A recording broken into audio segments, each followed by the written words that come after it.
Сәлем, менің есімім Гүлбану. Мен сіздерге бүгін осындай керемет, қытырлақ болып шығатын чекиннің рецебін көрсететін боламын. Бізге ең бірінші керегі осындай бір пачка крылышка керек. Крылышканың мына керек емес жерін алып тастаймыз. Мен көбінесе бір жерлерде байқаймын, сол керек емес жерін алмай қуырып жатады. Негізі ол дұрыс емес. Оны алып тастау керекпіз. Осылай екі бөлікке бөліп аламыз крылышкаларды. Керек емес жерлерін барлығын алып тастап, содан бір ыдысқа саламыз барлығын.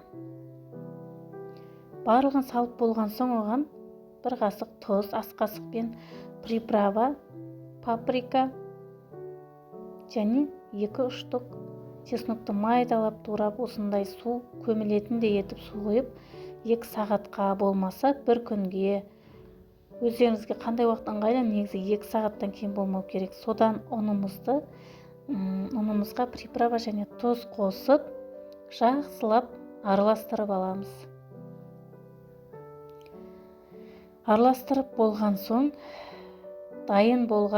мариновкада дайын болған крылышкаларымызды жақсылап ұнға араластырамыз. Сыртында қытырлақ болу үшін негізі балдар өте жақсы көреді ғой осындай қытырлақ чекиндерді. Осылай екі бетін аунатып аламыз, жақсылап араластырып, өте керемет болып шығады. Екі бетін малып осылай араластырып аламыз.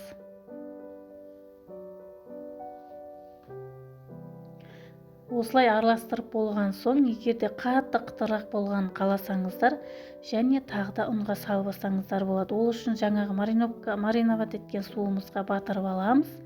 Содан қайтадан ұнға малып, екі бетін малып аламыз. Міне осымен дайын болды. Мен барлығын істеген жоқпын, жартысын істедім, жартысын сондай бір мәрте малғанмен қалды. Мен осындай чекин пісіретін өзімнің аппаратым болған соң, осындай турсеткасына салдым. Егерде сіздерде ондай аппарат жоқ болса, кәдімгі үйде бауырсақ пісіретін табаншаға істей берсеңіздер болады. Екі бетін аунатып қуырып ала бересіздер. Өте керемет болып шығады. Майыңыз қызып тұрған болу керек, қатты емес, орташа температурада болсын. Қатты қызып кетсе, ортасы піспей қалады. Сол үшін орташа отқа қойсаңыздар болады. Осылай жақсылап жайғастырып, сілкіп аламын. Арасында ұндары астына түсу үшін. Қызып тұрған майға осылай салып, жақсылап, бұлай көтеріп, қайта шайқап аласыздар. Себебі бір-біріне жабысып қалады. Әдемі бетіндегі қытырлақтары бүдір болып, әдемі болып шығады. Осылай жақсылап қуырып аласыздар. Негізі пісу уақыты 7-8 минут.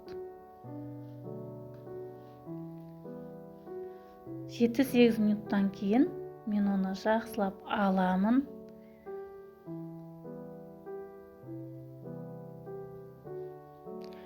Осылай әдемі болып, қып-қызыл болып піседі. Міне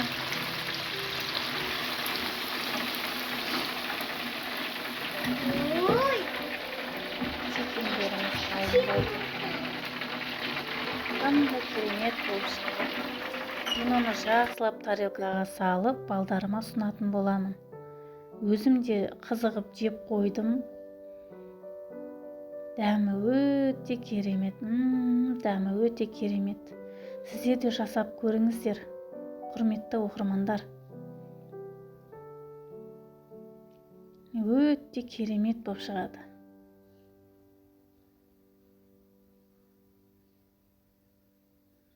Біреуін тауысып қойдым мен уже. Сіздер де жасап көріңіздер. Менің каналыма тіркеліп, лайк басып, комментарий жазып кетсеңіздер, риза болып қаламын.